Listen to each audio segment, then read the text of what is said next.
ರಾಮಚರಣ್ಗೆ ಎಲ್ಲಿ ಮತ್ತೊಂದು ಹೆಣ್ಣು ಮಗುವಾಗುತ್ತೋ ಎಂಬ ಭಯ ಅಂತ ಹೇಳಿದ ನಟ ಚಿರಂಜೀವಿ ವಿರುದ್ಧ ಸಿಪಿಐಎಂ ನಾಯಕಿ ಕಿಡಿಕಾರಿದ್ದಾರೆ. ಇನ್ನು ದೀಪಿಕಾ ಈ ಹಿಂದೆ ಖಿನ್ನತೆಗೆ ಒಳಗಾಗಿದ್ದರ ಬಗ್ಗೆ ಮನಬಿಚ್ಚಿ ಮಾತನಾಡಿದ್ದಾರೆ.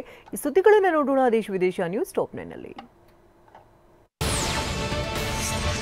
ತೆಲುಗು ಮೆಗಾಸ್ಟಾರ್ ಚಿರಂಜೀವಿ ತಮ್ಮ ಮಗ ರಾಮ್ ಚರಣ್ಗೆ ಎಲ್ಲಿ ಮತ್ತೊಂದು ಹೆಣ್ಣು ಮಗುವಾಗುತ್ತೋ ಎಂಬ ಭಯ ಎಂಬ ಹೇಳಿಕೆಗೆ ಈಗ ಎಲ್ಲೆಡೆಯಿಂದ ವ್ಯಾಪಕ ಟೀಕೆ ವ್ಯಕ್ತವಾಗ್ತಾ ಇದೆ. ಈ ಬಗ್ಗೆ ಪ್ರತಿಕ್ರಿಯೆ ನೀಡಿರುವ ಸಿಪಿಐಎಂ ನಾಯಕಿ ಬೃಂದಾ ಕಾರಟ್, ಇದೊಂದು ದುರಾದೃಷ್ಟಕರ ಹೇಳಿಕೆ. ಅಸಂಖ್ಯಾತ ಅಭಿಮಾನಿಗಳನ್ನ ಹೊಂದಿರುವ ಒಬ್ಬ ದೊಡ್ಡ ನಟ ಚಿರಂಜೀವಿ ಇಂತಹ ಸೆಲೆಬ್ರಿಟಿಯೊಬ್ಬರು ಹೀಗೆ ಹೆಣ್ಣು ಮಗುವಿನ ಬಗ್ಗೆ ಹಗುರವಾಗಿ ಮಾತನಾಡಬಾರದಾಗಿತ್ತು ಎಂದಿದ್ದಾರೆ. ಉತ್ತರ ಪ್ರದೇಶದ ಪ್ರಯಾಗ್ರಾಜ್ನಲ್ಲಿ ನಡೀತಾ ಇರುವ ಮಹಾಕುಂಭಮೇಳಕ್ಕೆ ಜನಸಾಗರವೇ ಹರಿದು ಬರ್ತಾ ಇದೆ. ಕೇವಲ ಭಾರತದಿಂದ ಮಾತ್ರ ಅಲ್ಲ, ವಿದೇಶದಿಂದಲೂ ಹಲವಾರು ಭಕ್ತರು ಕುಂಭಮೇಳದಲ್ಲಿ ಪಾಲ್ಗೊಳ್ತಾ ಇದ್ದಾರೆ. ಹೀಗೆ ಕುಂಭಮೇಳಕ್ಕೆ ಬಂದ ವಿದೇಶಿಗರಲ್ಲಿ ಹಲವಾರು ಜನರು ತಮ್ಮ ಅನುಭವ ಹಂಚಿಕೊಳ್ತಾ ಇದ್ದಾರೆ. ಭಾರತದಲ್ಲಿನ ಈ ವಿಶ್ವದ ಅತಿದೊಡ್ಡ ಧಾರ್ಮಿಕ ಮೇಳದಲ್ಲಿ ಪಾಲ್ಗೊಂಡಿದ್ದೇ ಒಂದು ಸೌಭಾಗ್ಯ ಅಂತ ಇದ್ದಾರೆ. ಒಂದೆಡೆ ಕಾಂಗ್ರೆಸ್ ಅಧ್ಯಕ್ಷರು ಕುಂಭಮೇಳದಲ್ಲಿ ಮಿಂದಿದ್ದರೆ ಮಾಡಿದ ಪಾಪ ಹೋಗುತ್ತಾ ಅಂತ ಬಿಜೆಪಿ ನಾಯಕರಿಗೆ ಟಾಂಗ್ ಕೊಡ್ತಾ ಇದ್ದಾರೆ. ಮತ್ತೊಂದು ಕಡೆ ಕಾಂಗ್ರೆಸ್ನ ಹಿರಿಯ ನಾಯಕ ದಿಗ್ವಿಜಯ್ ಸಿಂಗ್ ಮಹಾಕುಂಭಮೇಳಕ್ಕೆ ಆಗಮಿಸಿ ಗಂಗಾ ನದಿಯಲ್ಲಿ ಪುಣ್ಯ ಸ್ನಾನ ಮಾಡಿದ್ದಾರೆ. ಈ ವೇಳೆ ಮಾತನಾಡಿರುವ ದಿಗ್ವಿಜಯ್ ಸಿಂಗ್, ನಾನು ಹಲವಾರು ವರ್ಷಗಳಿಂದ ಬರ್ತಾ ಇದ್ದೇನೆ, ಆದರೆ ಈ ಸಾರಿಯ ಕುಂಭಮೇಳದಲ್ಲಿ ಸರಿಯಾದ ವ್ಯವಸ್ಥೆ ಮಾಡಿಲ್ಲ.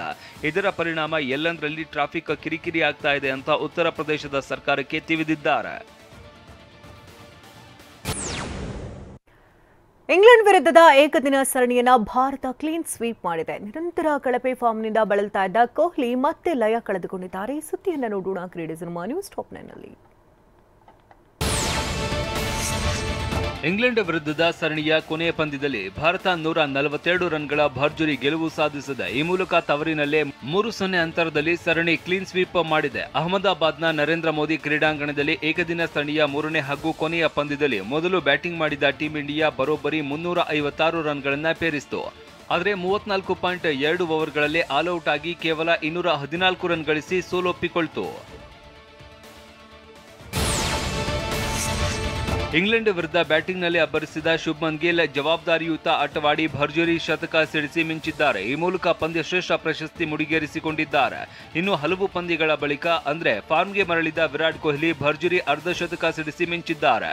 ಇನ್ನು ಶ್ರೇಯಸ್ ಅಯ್ಯರ್ 78 ರನ್ ಗಳಿಸಿದ್ರೆ ಕನ್ನಡಿಗ ಕೆಎಲ್ ರಾಹುಲ್ 40 ರನ್ಗೆ ವಿಕೆಟ್ ಒಪ್ಪಿಸಿದ್ರು.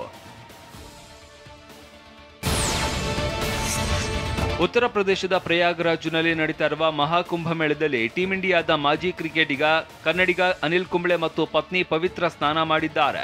ಗಂಗಾ, ಯಮುನಾ ಮತ್ತು ಸರಸ್ವತಿ ನದಿಗಳು ಸಮಾಗಮನವಾಗುವ ತ್ರಿವೇಣಿ ಸಂಗಮದಲ್ಲಿ ಮಾಘ ಪೂರ್ಣಿಮೆಯ ವಿಶೇಷ ಸಂದರ್ಭದಲ್ಲಿ ಅನಿಲ್ ಕುಂಬ್ಳೆ ಮತ್ತು ಪತ್ನಿ ಚೇತನ ರಾಮತೀರ್ಥ ಪವಿತ್ರ ಸ್ನಾನ ಮಾಡಿದ್ದಾರೆ. ಚಾಲೆಂಜಿಂಗ್ ಸ್ಟಾರ್ ದರ್ಶನ್ ನಟನೆಯ ನನ್ನ ಪ್ರೀತಿಯ ರಾಮು ಚಿತ್ರ ಇದೇ ತಿಂಗಳು 14ರಂದು ಪ್ರೇಮಿಗಳ ದಿನ ರಿಲೀಸ್ಗೆ ಸಿದ್ಧವಾಗಿದೆ. 2003ರಲ್ಲಿ ತೆರೆ ಕಂಡಿದ್ದ ಈ ಸಿನಿಮಾ ಇದೀಗ ಹೊಸ ತಂತ್ರಜ್ಞಾನದೊಂದಿಗೆ ಬರ್ತಾ ಇದ್ದು, ಲ್ಯಾಗ್ ಅನ್ನೋ ಕಾರಣಕ್ಕೆ 20 ನಿಮಿಷ ಸಿನಿಮಾಗೆ ಕತ್ತರಿ ಹಾಕಿದ್ದು 100ಕ್ಕೂ ಹೆಚ್ಚು ಚಿತ್ರಮಂದಿರಗಳಲ್ಲಿ ಮರು ಬಿಡುಗಡೆಯಾಗ್ತಾ ಇದೆ.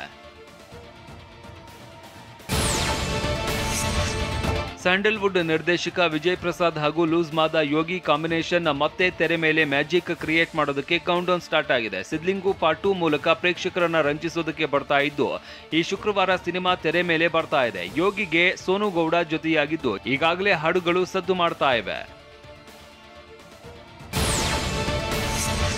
ಅಣ್ಣವರ ಕುಟುಂಬದ ಮತ್ತೊಂದು ಕುಡಿ ಚಿತ್ರರಂಗಕ್ಕೆ ಪಾದಾರ್ಪಣೆ ಮಾಡೋದಕ್ಕೆ ರೆಡಿ ಆಗಿದ್ದಾರೆ. ಡಾಕ್ಟರ್ ರಾಜ್ಕುಮಾರ್ ಮೊದಲ ಮೊಮ್ಮಗ ಷಣ್ಮುಗ್ ಗೋವಿಂದರಾಜು ಹೀರೋ ಆಗಿ ನಿಂಬಿಯಾ ಬನಾದಮ್ಯಾಗ ಚಿತ್ರದ ಮೂಲಕ ಬೆಳ್ಳಿ ಪರದೆ ಮೇಲೆ ಎಂಟ್ರಿ ಕೊಡೋದಕ್ಕೆ ರೆಡಿ ಆಗಿದ್ದಾರೆ.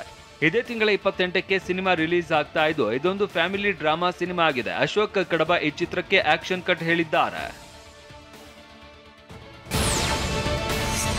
ನಂದಕುಮಾರ್ ಸಿಎಂ ನಿರ್ದೇಶಿಸಿರುವ ಹಾಗೂ ಅರುಣ್ ರಾಣಿ ವರದ ನಾಯಕಿಯಾಗಿ ನಟಿಸಿರುವ 1990s ಚಿತ್ರ 90ರ ಕಾಲಘಟ್ಟದಲ್ಲಿ ನಡೆಯುವ ಪ್ರೇಮ ಕಥೆ. ಈಗಾಗಲೇ ಹಾಡು ಹಾಗೂ ಟೀಸರ್ ಮೂಲಕ ಜನರ ಮನಸ್ಸಿಗೆ ಹತ್ತಿರವಾಗಿರುವ ಈ ಚಿತ್ರದ ಟ್ರೈಲರ್ ಇತ್ತೀಚೆಗೆ ಬಿಡುಗಡೆಯಾಯಿತು. ತಟ್ಟಂತ ಹೇಳಿ ಕಾರ್ಯಕ್ರಮದ ಮೂಲಕ ಜನಪ್ರಿಯವಾಗಿರುವ ಡಾಕ್ಟರ್ ಸೋಮೇಶ್ವರ ಹಾಗೂ ನಿರ್ದೇಶಕ ಇಂದ್ರಜಿತ್ ಲಂಕೇಶ್ 1990ಸ್ನ ಚಿತ್ರದ ಟ್ರೈಲರ್ ಅನಾವರಣ ಮಾಡಿ ಚಿತ್ರತಂಡಕ್ಕೆ ಶುಭ ಕೋರಿದ್ದಾರೆ.